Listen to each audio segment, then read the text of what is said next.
人都会被吃绝户，更何况是一只猫呢？众所周知，老佛爷卡尔拉格菲给自己的爱猫舒佩特留下了150万美元的遗产，但谁成想啊，现在他竟然沦落到了自己接广告赚口粮的地步。在遇见老佛爷之前，舒佩特其实是一只长相普通的不曼猫，它的原主人是老佛爷的一位男朋好友，因为朋友要出差2周，就拜托老佛爷帮忙照顾。谁能想到啊，这位一生未婚、性格高冷的时尚大帝，竟然在这短短半个月里被他那双深邃的蓝眼睛和极度慵懒的气质彻底征服了。等朋友出差回来，老佛爷死活不肯撒手，硬是软磨硬泡把这只猫留在了自己的身边。从那以后呢，舒佩特直接上演了一出猫生逆袭记，过上了连人类都难以想象的帝王级生活。为了照顾这位心机儿宠，老佛爷直接安排了自己最信任的管家弗朗索瓦斯贴身伺候。不仅如此，他还额外雇了2个全职女佣，24小时轮班照料。这2个女佣的工作极其严苛，她们每天不仅要变着花样给猫梳毛、陪它玩耍，甚至还要像写工作汇报一样，在一个专门的日记本上记录它几点喝水、几点睡觉。老佛爷哪怕在地球另一头办秀，也要每天准时收到这只猫的动态。舒佩特每天的菜单是什么级别的呢？帝王蟹、顶级三文鱼、特供鱼子酱，而且必须装在大盘的纯银餐盘里，由专人端上来。出门不仅有保镖护驾，带的也是 LV 专门为他量身定制的手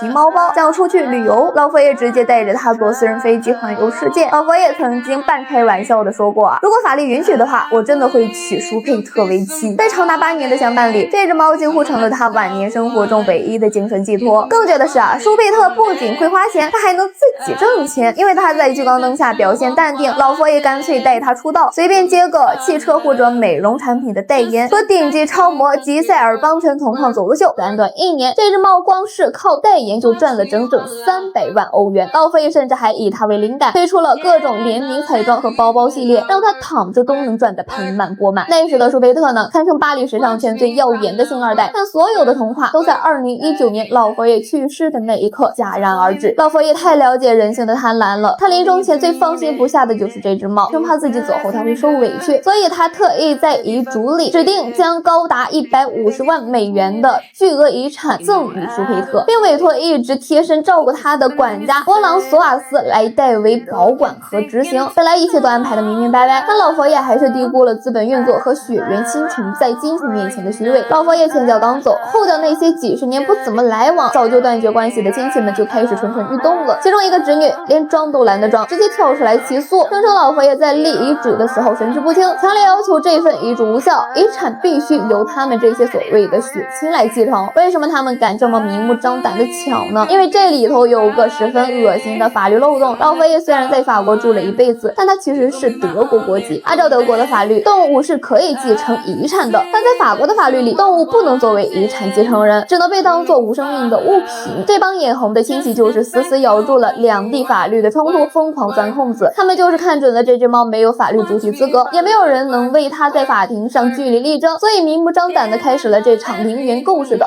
呵哈大捷。更让人觉得比电影还要离谱的是，这场巨额遗产案中间还出了个内鬼。老佛爷生前有一位很信任的私人财务总监，结果老佛爷一闭眼啊，这位掌握着所有海外资产和信托基金密码的老爷子竟然直接关闭了会计师事务所，带着所有的核心机密文件人间蒸发了。到现在都没有人知道他到底卷款跑去了哪里，这就导致老佛爷的遗产变成了一笔算不清的糊涂账。就这2层打击加在一起啊，直接把老佛爷名下原本要分给7名亲信以及舒佩特的那15亿巨额遗产全部给冻结了。随着资产被冻结呢，曾经服侍舒佩特的豪华团队瞬间作鸟兽散，没有了资金支持，那个专职的5星级厨师走了，保镖撤了，私人飞机和豪宅也成了泡沫。如今的舒佩特只能被迫搬出了塞纳河畔的大豪宅，跟着前管家弗朗索瓦斯搬进了巴黎市中心一间不大的普通公寓里，几个人2只猫，生活紧紧巴巴。因为这起遗产官司至今还在无休止的拉锯，那笔传说中的150万美元的遗产，舒佩特至今1分钱都没能拿到。前管家弗朗索瓦斯为了遵守老佛爷的遗愿呢，正在努力通过律师替猫咪争取权益，但打官司是需要巨额费用的。为了支付这笔天价律师费，并维持舒佩特的日常生活，这位管家现在不得不出去做各种的兼职。而曾经那位非极品鱼子酱不吃的豪门大小姐舒佩特，现在也不得不向现实低头，频频下凡营业。她开始接拍各种猫砂、猫粮的商业广告，靠着残存的名气，自己给自己赚小鱼干，从万千宠爱于一身的时尚圈女皇到到洗尽铅华的打工养家猫。这段充满魔幻色彩的经历，撕开了人类社会最残酷的真相。在巨大的利益面前啊，连一只猫的养老钱都能被吃干抹净。不知道老佛爷在天上看着，看到自己的小公主如今要在镜头前卖力打工，心里会是何等的心碎和愤怒呢？好在啊，经历了跌宕起伏的猫生，虽然没有了极致的奢华，但舒佩特依然在真正爱他的人身边过着